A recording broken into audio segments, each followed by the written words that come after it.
اعوذ باللہ من الشیطان الرجیم بسم اللہ الرحمن الرحیم السلام علیکم ورحمۃ اللہ وبرکاتہ۔ ابھی ہم نے اس بات کا جائزہ لیا کہ زکوٰۃ ادا کرنے والے افراد کو کن آداب کا لحاظ رکھنا چاہیے۔ اب اسی مناسبت سے اگلا موضوع یہ ہے کہ زکوٰۃ وصول کرنے والوں کو، عاملین زکوٰۃ کو کن آداب کا پابند ہونا چاہیے، ان کے لیے کیا حدود و قیود بیان کی گئی ہیں۔ رسول اکرم صلی اللہ علیہ وآلہ وسلم نے پہلی ذمہ داری یہ لگائی کہ جو زکوٰۃ ادا کرنے والا ہے اسے بلایا مت جائے، بلکہ زکوٰۃ وصول کرنے والا عاملین زکوٰۃ جو لوگ ہیں، عمال مقرر کیے گئے ہیں، وہ جائیں اور زکوٰۃ لیں تاکہ زکوٰۃ دینے والے کو آسانی رہے۔ لہٰذا عمر بن شعیب بیان کرتے ہیں اپنے والد سے، اور وہ بیان کرتے ہیں ان کے دادا سے کہ نبی کریم صلی اللہ علیہ وسلم نے ارشاد فرمایا، زکوٰۃ لینے والا مویشیوں کو اپنے ٹھکانے پر نہ منگوائے، نہ ہی ان کا مالک متعین مقامات سے اپنے مویشی کہیں دور لے کر جائے، بلکہ زکوٰۃ لینے والا ان کے گھر جا کر مویشیوں کی زکوٰۃ وصول کرے۔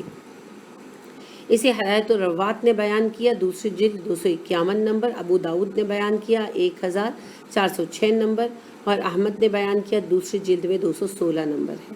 اسی طرح عبداللہ بن عمر رضی اللہ عنہ سے روایت ہے کہ رسول اکرم صلی اللہ علیہ وسلم نے ارشاد فرمایا، مسلمانوں کے صدقات ان کے گھاٹوں پر، یعنی جہاں مویشی انہوں نے رکھے ہیں وہیں جا کر وصول کیے جائیں۔ اسے ابن ماجہ نے بیان کیا، اس کا نمبر 1462 ہے۔ مجموعہ صحیحہ میں امام البانی نے بیان کیا اور اس کا نمبر 1779 ہے، اور جو ہے اس کو خزیمہ نے بیان کیا، ابن خزیمہ نے، اس کا نمبر 1806 ہے۔ تو اس میں بنیادی اصول یہ بتایا گیا ہے کہ زکوٰۃ جس سے لینی ہو اسے آنے کی تکلیف نہ دی جائے، بلکہ جو زکوٰۃ اکٹھے کرنے پر زکوٰۃ کلیکٹر بنائے گئے ہیں، عاملین زکوٰۃ انہیں کہا جاتا ہے، وہ جائیں، لوگوں کا مال کا جائزہ لیں اور ان سے زکوٰۃ لے کر آئیں۔ تو یہ ان کی آسانی کے لیے ہے، اور یہ فرض ہے زکوٰۃ کے اکٹھے کرنے والوں کا۔ اسی طرح زکوٰۃ وصول کرنے والے کو چاہیے کہ زکوٰۃ ادا کرنے والے کے لیے دعائے خیر کرے، بآواز بلند کرے تاکہ ان کے دلوں کو خوشی ہو۔ اللہ رب کریم نے ارشاد فرمایا، سورہ توبہ آیت نمبر 103، آپ ان کے مالوں میں سے صدقہ لے لیجئے جس کے ذریعے سے آپ ان کے مالوں کو اور انہیں پاک کر دیں گے، اور ان کے لیے دعا کیجئے، بلا شک و شبہ آپ کی دعا ان کے لیے اطمینان کا ذریعہ ہے۔ تو یہ حکم آپ صلی اللہ علیہ وسلم کے لیے خاص ہے اور امت کے لیے عام۔ تو جو عاملین زکوٰۃ جائیں وہ ان کے لیے دعائے خیر کریں تاکہ ان کے دلوں کو خوشی ہو۔ لہٰذا عبداللہ بن ابی اوفا بیان کرتے ہیں کہ جب کوئی قوم اپنی زکوٰۃ لے کر رسول اکرم صلی اللہ علیہ وسلم کی خدمت میں حاضر ہوتی تو آپ ان کے لیے دعائے خیر فرماتے اور کہتے کہ اے اللہ آل فلاں کو خیر و برکت عطا فرما۔ تو میرے والد بھی اپنی زکوٰۃ لے کر حاضر ہوئے تو آپ نے فرمایا، اللہم صلی علی آل ابی اوفا، اے اللہ ابی اوفا کے خاندان کو خیر و برکت عطا فرما۔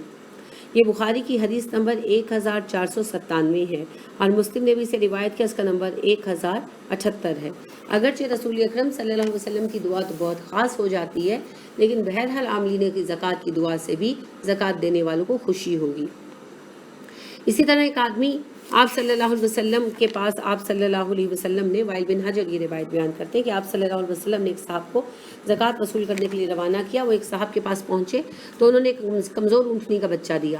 آپ صلی اللہ علیہ وسلم کے پاس جب زکوٰۃ لینے والے واپس آئے تو آپ نے فرمایا، اللہ اور اس کے رسول کا تحصیلدار بھیجا گیا تو فلاں صاحب نے اسے کمزور اور لاغر اونٹنی کا بچہ دے دیا، اے اللہ اس میں اس کے اونٹوں میں برکت نہ ڈال۔ یہ بات جب اس آدمی تک پہنچی تو وہ ایک خوبصورت اونٹنی لے کر آیا اور اس نے کہا، میں اللہ عز و جل اس کے رسول کی طرف رجوع کرتا ہوں۔ تو آپ صلی اللہ علیہ وسلم نے دعا فرمائی، اللہم بارک فیہ وفی اہلہ، اے اللہ اس سے اور اس کے فی ابلہ، اس سے اور اس کے اونٹوں کو برکت عطا فرما۔ تو یہ جو ہے صحیح نسائی کی روایت ہے اور اس کا نمبر 2306 ہے۔ تو بات یہ ہے کہ رسول اکرم صلی اللہ علیہ وسلم کی مستقل سنت ہے کہ زکوٰۃ ادا کرنے والوں کے لیے دعا کرتے، تو سنت کا بھی یہی تقاضا ہے اور اللہ کے حکم کا بھی کہ زکوٰۃ وصول کرنے والے زکوٰۃ دینے والوں کے لیے دعائے خیر کریں۔ تو اس طرح زکوٰۃ وصول کرنے والے کا دعا کرنا زکوٰۃ دینے والے کے لیے خوشی اور اطمینان قلب کا باعث بنتا ہے۔ زکوٰۃ وصول کرنے والے کو چاہیے کہ لوگوں کے مالوں میں سے درمیانے درجے کا مال وصول کرے، گھٹیا مال بھی نہ لے اور سب سے بہتر مال بھی نہ لے۔ لہٰذا انس رضی اللہ عنہ بیان کرتے ہیں کہ ابو بکر صدیق رضی اللہ عنہ نے انہیں رسول اکرم صلی اللہ علیہ وسلم کے بیان کردہ احکامات زکوٰۃ کے حوالے سے لکھا کہ زکوٰۃ میں بوڑھے، عیب دار اور نر جانور نہ لیے جائیں، سوائے اس کے کہ صدقہ وصول کرنے والا خود مناسب سمجھے تو نر جانور دے سکتا ہے۔ یہ بخاری کی 1455 نمبر حدیث ہے۔ اب اس میں ایک تو گھٹیا جانور آ گئے نا، یعنی بوڑھے، عیب دار، اور نر جانور اعلیٰ، کیونکہ نر کم ہوتے ہیں تو ان سے کام زیادہ لیے جاتے ہیں بیلوں وغیرہ سے، تو اس وجہ سے نر جانور نہ لیا جائے، اعلیٰ ہے، خود نہ طلب کیا جائے، اگر کوئی دے دے وہ اس کی مرضی۔